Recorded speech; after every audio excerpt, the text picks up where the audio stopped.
수요 특강 달을 가리키다. 매주 수요일 준비해드리는 코너 달을 가리키다. 달은 하나인데 달을 가리키는 손가락은 참 많습니다. 여러 종교의 진리의 말씀들은 서로 다르게 표현되어 있지만 그 본질은 다르지 않겠죠. 종교가 밖으로 드러낸 상징물들이 중요한 것이 아니라 그것이 가리키고 있는 종교의 본질인 사랑과 자비와 은혜를 올바른 눈으로 바라보고자 마련된 시간입니다. 전 대광고 교목이자 현재는 종교 전문 작가로 활동하시는 유상태 선생님과 함께 종교의 본질을 알아가는 시간 가져보겠습니다. 선생님 안녕하세요. 네, 안녕하세요. 예, 반갑습니다. 네. 선생님과 함께 매주 수요일 이 시간 달을 가리키다 코너에서 서양 종교의 인물과 사건에 대해서 이야기를 나눠보고 있습니다. 네. 저희가 지난주에는 기독교 경전 성경 네. 어떻게 읽을 것인가 하는 주제로 이야기를 나눠봤어요. 네, 그랬죠. 네. 간략하게 좀 정리를 해보고 오늘 새로운 내용으로 이어나가면 어떨까요? 네, 네. 그 기독교 경전뿐만 아니라 모든 경전이 마찬가지이겠습니다만 경전은 지금부터 아주 오랜 옛날에 쓰여졌습니다. 뭐 한 2, 3천 년이라고 하는 그 먼 과거 그리고 우리나라가 아닌 바로 그 발생지 그 시대적인 공간에서 쓰여졌기 때문에 오늘날 우리들과는 많은 시간적 공간적 간격이 있다고 말씀을 드렸죠. 그래서 반드시 쓰여진 그 시대 그리고 그 공간, 그 상황에 대한 이해가 있어야 된다. 그런 말씀을 드렸죠. 네. 그래서 그 시대를 살았던 저자가 어떤 시대적 역사적 배경에서 하에서 어떤 의도를 가지고 썼는가. 그걸 반드시 우리가 알고 같이 본문을 봐야 된다. 그런 말씀을 드렸습니다. 바로 그 역사적 시간적 배경, 그 컨텍스트라고 하는 것과 본문, 텍스트라고 하는 것은 항상 같이 같이 어우러져서 공부를 했을 때 의미가 바로 전달이 되지 그 배경을 다 빼버리고 그 문구 자체에 텍스트에만 매이면 그 텍스트가 우리에게 도움을 주기보다는 오히려 혼란을 줄 수 있다. 그런 말씀을 드린 기억이 납니다. 네, 그러니까 경전이라고 하는 것은 진리를 가리키는 손가락이고 네. 이 손가락을 보는 것이 아니라 그 의미를 잘 해석하는 것이 중요하다. 네, 이런 그렇습니다. 이야기도 나눠봤습니다. 그러면서 여러 종교의 경전을 함께 보면서 네. 진리에 좀 더 다가갈 수 있다. 이런 네. 이야기도 나눠봤습니다. 예, 그렇습니다. 네. 오늘은 지난 시간에 이어서 기독교 교리에 대해 논의한 공의회의 역사에 대해서 이야기를 나눠보려고 합니다. 네. 네. 그리고 기독교와 이웃 종교와의 관계에 대해서도 네. 알아보려고 하는데 사실 그 종교의 교리라는 것은 한번 정해지면 바꿀 수도 없고 네. 바뀌기도 어려운 거잖아요. 예, 그런 네. 면이 있지요. 그런데 그 기독교에는 그 교리에 대해서 논의하는 그 공의회라는 게 있다면서요? 예, 그렇습니다. 네. 이 공의회에 대해서 오늘은 좀 이야기를 나눠볼 텐데 공의회란 어떤 건지 소개를 좀 먼저 해주시죠. 예. 공의회라고 하면 그 교회 전체가 전 세계에 있는 모든 교회를 대상으로 해서 어떤 큰 그 교리적인 문제라든지 아니면은 그 신앙생활에 꼭 결정해야 될 중요한 문제가 있을 때 그 옛날에는 황제가 그리고 이제 그 10세기 넘어선 다음부터는 교황이 소집하는 교회의 전체 회의입니다. 그래서 그 가톨릭 정보 사전에 보면은 이렇게 정의가 되어 있습니다. 교회를 사목할 책임을 받은 주교들이 신앙과 도덕에 관한 교리 문제나 사목 문제를 협의 결정하는 공식 회의 이렇게 되어 있습니다. 그러니까 여기에 이제 그 주체가 나와 있는데요. 주교들이 그랬거든요. 그러니까 각 지역의 그 종교 지도자, 교회 지도자들이라고 할 수 있는 주교들이 모여서 하는 전체 회의가 공의회다 이렇게 볼 수가 있겠습니다. 네. 프란치스코 교황이 네. 세계 주교들과 함께 모여서 최근에는 뭐 다양한 그 사안에 대해서 논의를 하잖아요. 네네. 뭐 동성애라든지 예. 이혼, 낙태 네. 이런 부분들에 대해서 논의를 하는데 그 세계 주교 회의죠. 네. 그 이 공의회라는 차이가 있나요? 그러니까요. 이제 지금 이제 프란치스코 교황님이 이제 주교들하고 같이 계속 회의를 하고 이런 회의들은 계속 있지요. 그러나 그걸 공유회라고 하지는 않습니다. 그리고 그런 이제 뭐랄까요? 어떤 지역적인 또는 어떤 그 지역을 굉장히 광범위하게 갔다고 하더라도 공식적으로 공의회를 선포하지 않고 교황이 어떤 중대한 문제를 협의하기 위해서 갖는 회의들은 많이 있습니다. 그러나 그건 이제 공의회라고 하지는 않죠. 그러니까 공의회 말고 어떤 그 지역적인 그런 그 회의들은 주교 회의들은 많이 있습니다. 또 별도로. 네. 그리고 또 그 주교 회의에서 결정되는 중요한 사항을 교황이 칙령으로 내리는 경우도 있어요. 그래서 작년에도 5월 달인가 아주 중요한 교황의 칙령이 발표가 됐거든요. 네. 환경 문제라든지 그 전 세계가 극복해야 될 어떤 위기 문제에 관해서 교황이 내린 그 칙령이 있습니다. 그러나 그거를 공의회라고 하지는 않고 공의회는 정식으로 교황이 이제 선언을 합니다. 언제부터 공의회를 하겠다라고 선언을 하고 보통은 몇 년 전에 소집을 합니다. 예, 그리고 이제 소집을 한 다음부터 충분한 준비를 가지고 보통은 한 3, 4년 동안 준비를 가진 다음에 정식으로 이제 공의회가 열게 되죠. 예. 네. 이 공의회가 처음 열린 것이 325년 니케아 공의회. 네, 그렇습니다. 예. 그리고 지금까지 공의회는 몇 번 정도 열렸나요? 예, 공식적으로 교회가 인정하는 공의회는 21차례라고 볼 수 있습니다. 예, 마지막 공의회가 1962년에서 65년까지 열린 제2차 바티칸 공의회죠. 예, 그 공의회도 62년에 열렸습니다마는 소집은 58년에 했거든요. 그러니까 한 4년 동안의 준비 기간을 충분히 가진 다음에 62년부터 65년까지 그 3년간에 걸쳐서 회의를 열 정도로 그렇게 아주 그 온갖 정성을 다 들여서 이제 그 공의회는 열리게 되는 겁니다. 예. 그러면은 공의회는 그 어떤 사람들이 참석을 하고 네. 그 형식과 절차는 어떻게 되는지도 궁금해요. 네네. 그 공의회에 참석할 수 있는 사람들은 주교들입니다. 예, 물론 이제 사제들도 이제 그 참석은 할 수가 있지요. 그러나 그것은 어디까지나 그 참관자 자격이고 거기서 결정권을 갖고 있는 분들은 주교들입니다. 예. 그러면 우리나라로 치면 네. 어떤 분들이 참석을 하나요? 예, 우리나라에도 이제 그 대표 주교들이 있지요. 그 대표 주교들이 이제 참석을 할 수가 있고, 모든 주교들이 다 참석하는 아니고, 거기서 그 참석권을 갖고 있는 주교들이 있습니다. 네. 그 여기서 주교의 의미는 어떤 건가요? 주교는 그 어떤 교구, 정해진 교구에 대한 신앙 문제를 전적으로 맡아서 책임지는 어떤 총책임자라고 볼 수 있어요. 예, 그 우리나라에도 그 서울교구, 대구교구, 광주교구, 수원교구 이런 식으로 있거든요. 그 교구장. 네네. 거기에서 주교로. 이제 그 교구장을 맡은 분들이 주교인 거죠. 아, 그렇군요. 네. 네. 그리고 교황의 최측근이자 네. 그 협력자인 추기경도 있잖아요. 네네. 기본적으로 같이 참석을 하죠. 네네. 추기경도 이제 참석은 하겠습니다만, 추기경도 대부분 이제 그 주교를 겸하는 분들이 많이 있고요. 예. 그리고 추기경이 글쎄요. 자세한 내용은 저도 아주 지금 뚜렷하지는 않은데 추기경이 주교를 겸하고 있지 않다면 결정권은 없을 겁니다. 제가 알기로는 그래요. 그리고 교황도 거기 참석을 하는데 교황도 같이 의사를 내고 결정권이 있죠. 그런데 교황은 로마 교구의 주교입니다. 예. 지금 교황은 전 세계 가톨릭의 수장일 뿐만 아니라 로마 교구의 주교예요. 예. 그렇군요. 네네. 그렇습니다. 네. 기독교 교리라든지 네. 다양한 방면에 대한 사안을 논의하는 네. 이 공의회가 그동안 21차례 열렸는데 네. 그 이 21차례에 대해서 다 좀 이야기를 나눠볼 수는 없고 네, 네. 좀 그 지난 역사에서 이웃 종교의 관계라든지 네. 그런 부분에서 좀 큰 영향력을 끼친 공의회만 네, 좀 몇 차례 이야기를 나눠보고 싶어요. 네. 예. 어떤 공의회를 좀 소개를 해주고 싶으신가요?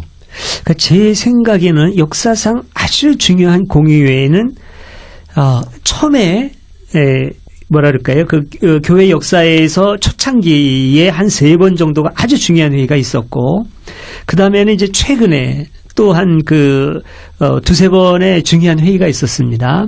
일단은 4세기에 열린 그 교회 역사상 처음으로 보는 니케아 공의회가 굉장히 중요합니다.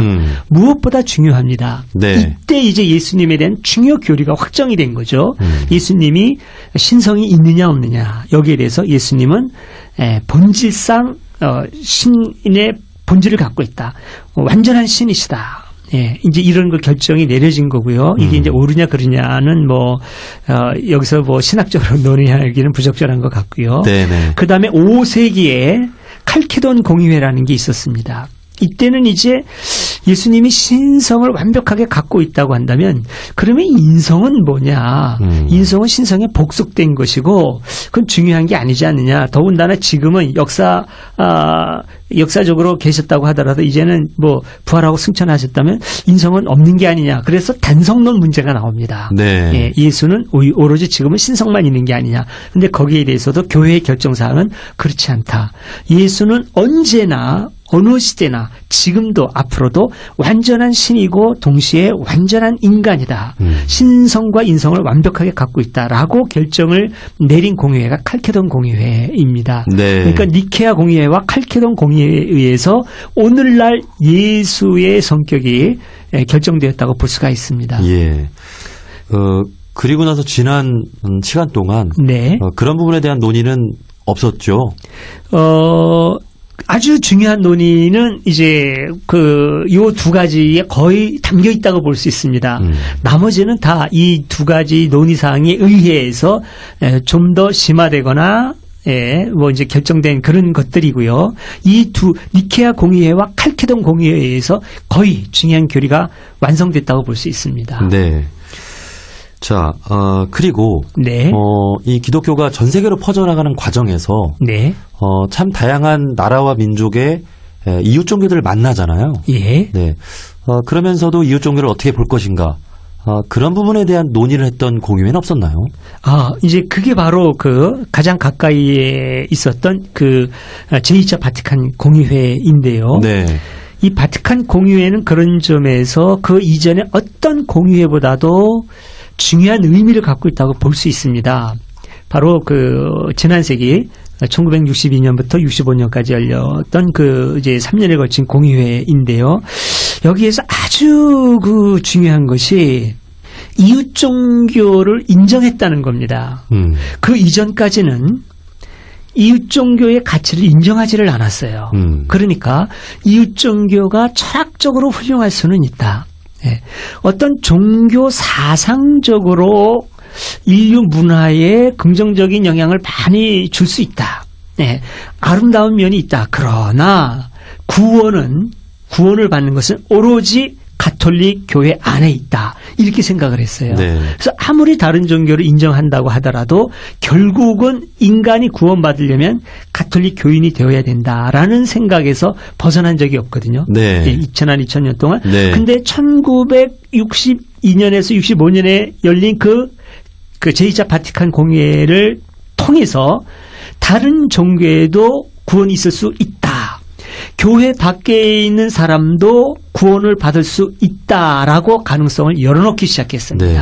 그때 이야기가 나온 이웃 종교 어떤 종교들이 있었나요? 혹시? 일단은 이제 같은 그리스도교 내에서 이제 언급을 했죠.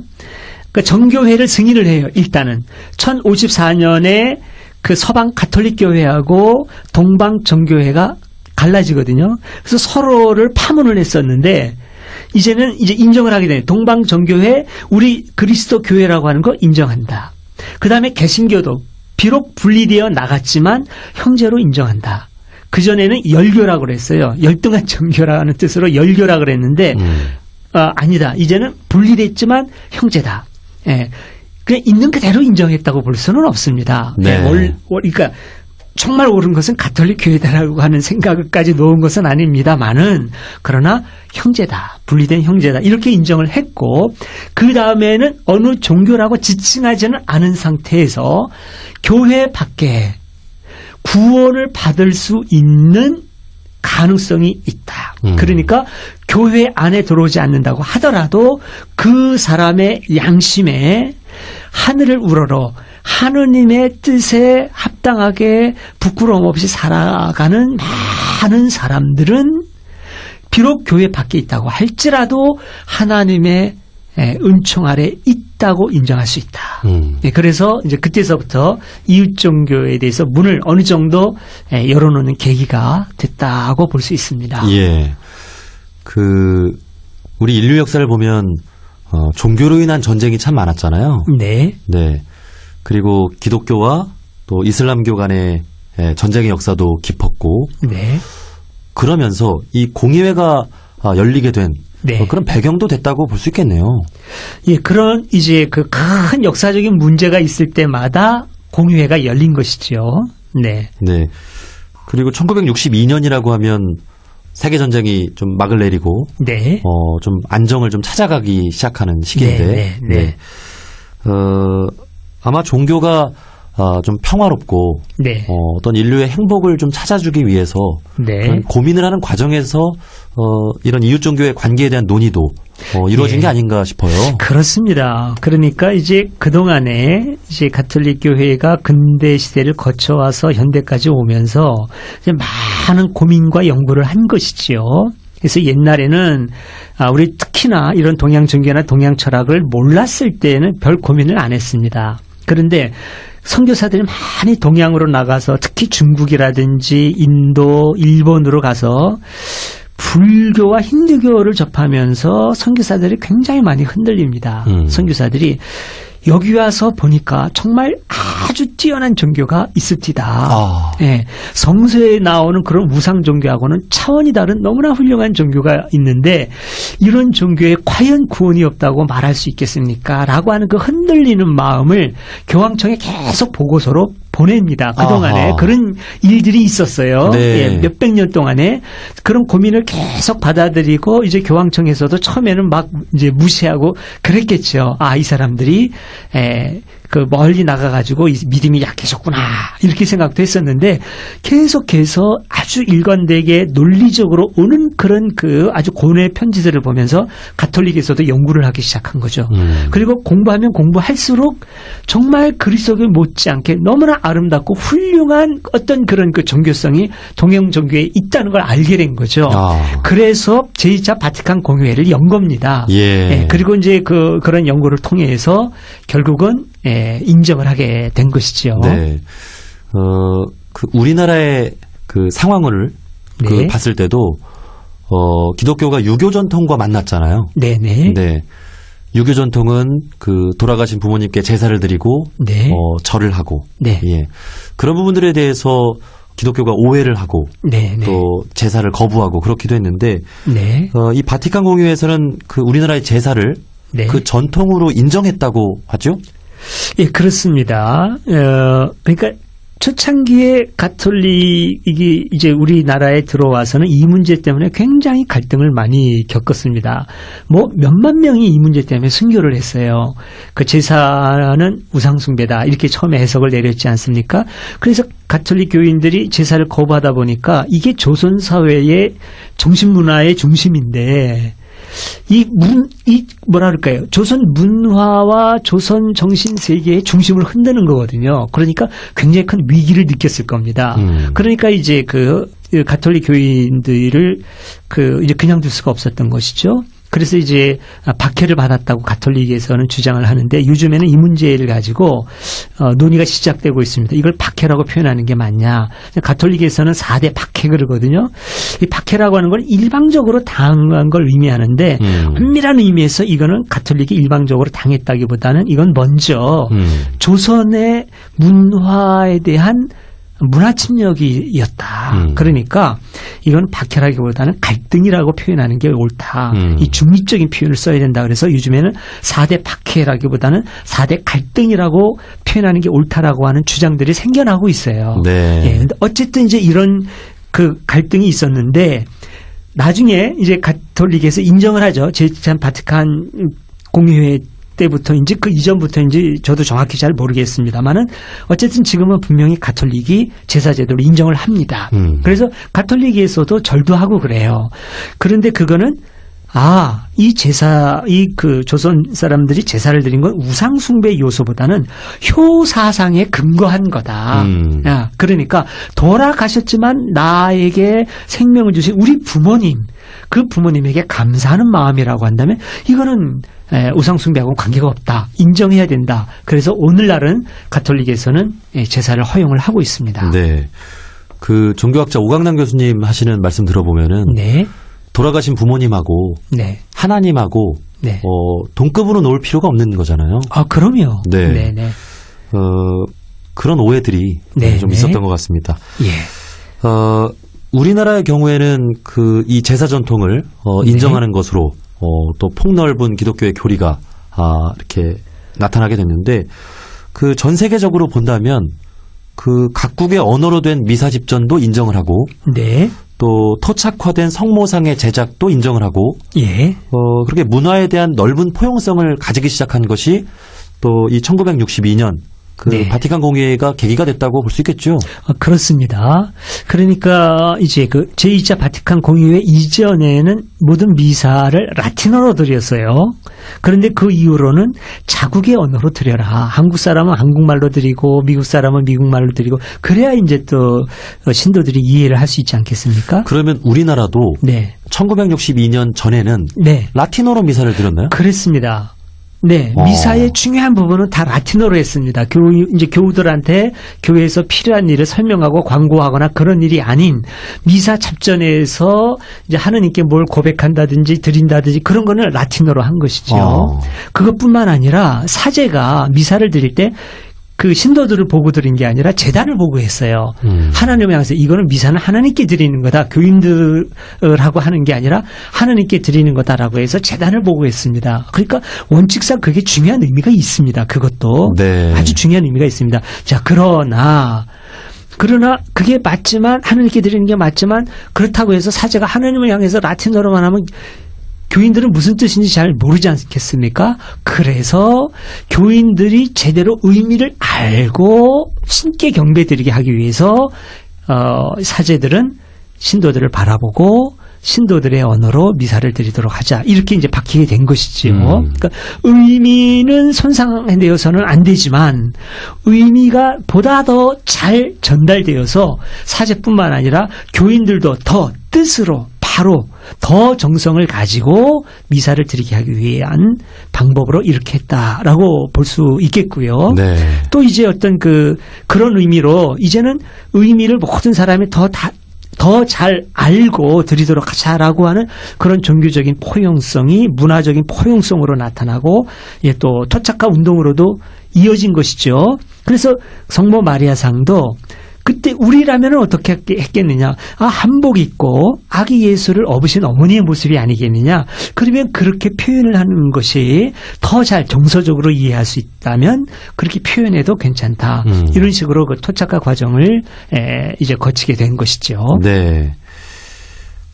정말 이 바티칸 공의회 정말 중요한 회의였네요. 네, 정말로 중요한 네. 아주 변화의 계기가 된 것이지요. 예. 그리고 이 공의회에서 사회 참여에 대한 목소리도 높였다면서요? 그렇습니다. 네.